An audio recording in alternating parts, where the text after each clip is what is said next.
Hello, guys. I am Andres, a full time chemistry teacher in an international school, and also IB chemistry examiner. In this video, I will talk about a very important skill that you have to master, and this is conversion factors. We will solve together many exercises from zero to master, and also I will give you some homework for you to practice and nail it. Let's start it. So, conversion factors, before defining it, I will let you know what is important and how it's important to master it. You don't need to memorize mathematical formulas. Sometimes we doubt about a lot of this. You could save 50% of question or more time by using them. If you're an IB student, you know that you have 1.5 minutes per mark in an exam. So you have to be fast and you need to save time. If you unlock them, also dimensional analysis. When you master and you work using conversion factors, you are also learning and you are also unlocking the possibilities of dimensional analysis, which is canceling units to verify if your answer is correct. You will enhance your confidence when approaching challenging questions. The thing is that when you are getting rid of units that are not working in your answer, you will be more satisfied with your answers and you will be more confident as well approaching different kind of exercises. And also you can apply them to math, chem, physics, bio, even your daily life. So this is not only for chemistry, this also have a lot of different applications. Okay, guys, before we start practicing them and learn about how to solve exercises, it's important to know the definition. So in science, conversion factor is a ratio that expresses how one unit of measurement is changed to another unit. You can make these calculations using cross multiplication or using formulas or just going to the laptop and looking for a conversion software. The thing is that conversion factor is the most important tool for you to change one unit to another unit, and you will see how easy and how fast it is. So this is also a tool to navigate formulas, mathematical relationships without memorizing them. So you will see that in level 3 we will talk about how you don't need to memorize formulas. This is a very important concept that you need to know to solve conversion factors. Here we have the quantity and the equality. So when we talked about length, we need to know that 1 meter is 100 centimeters.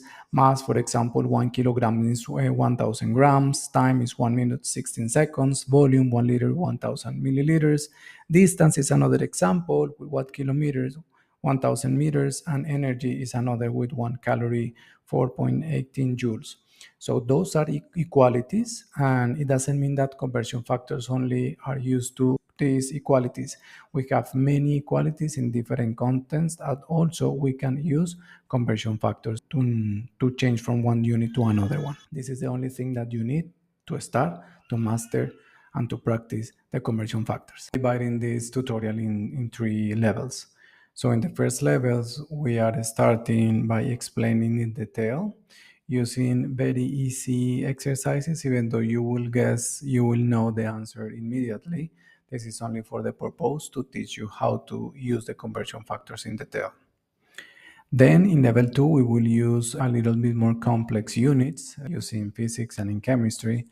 And in the level 3, we are talking about units have 2 units involved, meaning that we have more compound units and we are solving multiple conversion factors. So we are starting here this kind of exercises only for the sake of explaining to you how to use the conversion factors. By reading this exercise, you will see how easy it is and you can solve it straight away. This is, as I mentioned before, just to show you how to approach solving using conversion factor. It says how many individual socks are in 5 pairs of socks. Equality that we will use in this exercise in particular is the one that 1 pair of socks equals 2 individual socks. So here we have individual socks. How many individual socks are in 5 pairs of socks? So let's start it. So the first thing that I need to do in order to solve this exercise is starting with the given number, which is 5 pairs. And I will also highlight what I am looking for, individual socks. So I have 5 pairs is the given number and is my target, is the number that I am looking for. Make my conversion factor by writing what is given. 5 pair of socks. Let's put completely of socks. This is the first step. I will put it in yellow as in the exercise. Then I will create a conversion factor. Please be careful here and put all the attention because this is the crucial part. So the idea is that I will multiply this number times the conversion factor. So I will put the line and I need to write, this is divided in two parts, in the numerator and in the denominator. So in the denominator is always the unit that I will cancel. If I have pair of socks and I want to know individual socks, in the denominator I will put pair of socks of so this is in the denominator. Now I will put it in yellow as well here. Then what I am looking for, what is the unit that I want to convert, what is the target? My target will be individual socks. So once I have this one, let me highlight this with green so you will know exactly what I am doing. Now that I have this, I will put the conversion factor. So it says one pair equals two socks. One pair of socks will have two individual socks. Here I am just only using the equivalence. Now, how do I operate this one? So if you notice pair of socks and I have pair of socks in the numerator, I have pair of socks in the denominator, what I will do is cancel these units out. Pair of socks and pair of socks. They gone, meaning that the unit that we have at the end is individual socks. And I highlight this in green. We have 5, which is the initial number that I was given in the exercise. I will multiply these 5 times the numerator, and the result of that multiplication I will divide by the number in the denominator. In this case is 1. If I have 5 and I multiply times 2, that's 10. 10 divided by 1 is 10. So of individual socks, and this will be very easy. As you see, this is how I use the conversion factor. Here I have another one. How many pairs of socks are in 36 socks? In yellow, the one that is given, and how many pairs of socks? Pairs of socks. And I will write down. So I will start 36 socks. I will create my conversion factor. Because socks is in the numerator, is given in the exercise, I will put socks down and I will highlight it in yellow. And the thing that I am looking for is pair of socks, and I will put this in green. Now I will use the equivalence. So in the equivalence, one pair equals two socks. So I will put one pair of socks equals two socks because this is what I have in the equivalence term. I will cancel the units, socks, pair of socks, which is my target. Now I will multiply 36 times 1 divided by 2. 36 times 1 is 36, divided by 2 is 18. I can use the conversion factor in one way and in the other way. Sometimes I need to look for the value in the left. Sometimes I'm looking for the value in the right. Equals. Then I can use my conversion factor. This is the first exercise and second exercise for level 1. Let's keep with this level. Here we have another exercise, very easy, dozen, 12 things. I think it's the same level of difficulty, and also you will do.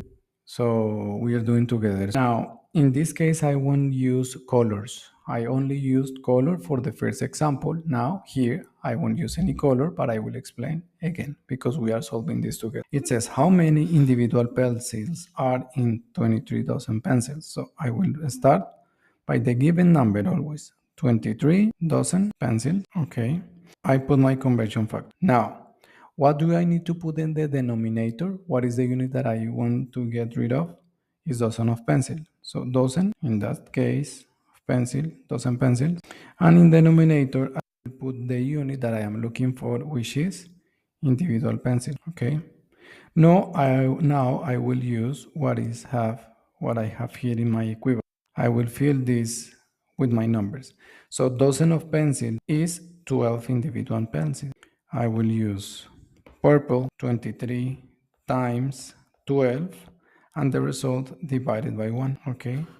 Now you will grab your calculator, that will be 23 times 12 equals 276 divided by 1 will be the same, 276 individual pencils. Notice here I am again canceling the unit. So with dozen of pencils, that's why I have this unit, the one that I was looking for. Okay. Exercise number 3. Let's do number 4. So put a stop, read the video, read the exercise. and try to solve by your own. Okay, now you keep play, and here we have. It says, how many dozen of pencil are there in 520 pencils? We are using the same equality here, but we are starting always by the given number, which is 520 pencil. I put my conversion factor. In the denominator, the unit that I want to get rid of, the unit that I am looking for, dozen. Now, how many dozen in number of pencils? Let's put pencils and dozen of pencils, okay? How many pencils? So we have in this case 12 in one dozen. Notice again that I am using my conversion factor. 12. Now I will multiply 20 times 1 and the result divided by 12. Let's do it. Times 1 equals, the result is 520 divided by 2 would be 260 dozen. Let's use the black one. Now I will cancel the unit, pencils, when pencils, and in my answer I have the dozen of pencils. You see? Let's do the last one. You can stop, you can try by your own, and then you will continue. How many individual oranges are in 12.5 scores of oranges? Another basic one. So I start with 12.5 score of oranges. If I know that one score of oranges, 20, in this case, oranges. One score of oranges, and I will get orange. Let's go to our calculator. I will repeat this again, times 20, and the result divided by, so 12.5 times 20 is 250 divided by 1. The answer for this exercise will be 250 oranges. Those are the exercise of level 1. Remember that we will continue with level 2 and level 3. If you want to master this skill of using conversion factors, I highly recommend you to see the 3 videos with the 3 different levels. Now I have a homework for you. You can stop, write the exercises, just take a screenshot and just try by your own, okay? Now I will show you the mark scheme. So make sure that you stop, solve, and then you check your answers. Here we have the answers with the conversion factors used. This is for this video, guys. Don't forget to subscribe, share, that like. The most important thing is that you share with your friends so they will be able to support you. You can support them and you can learn together this important skill for your life. I will see you in level 2 exercise.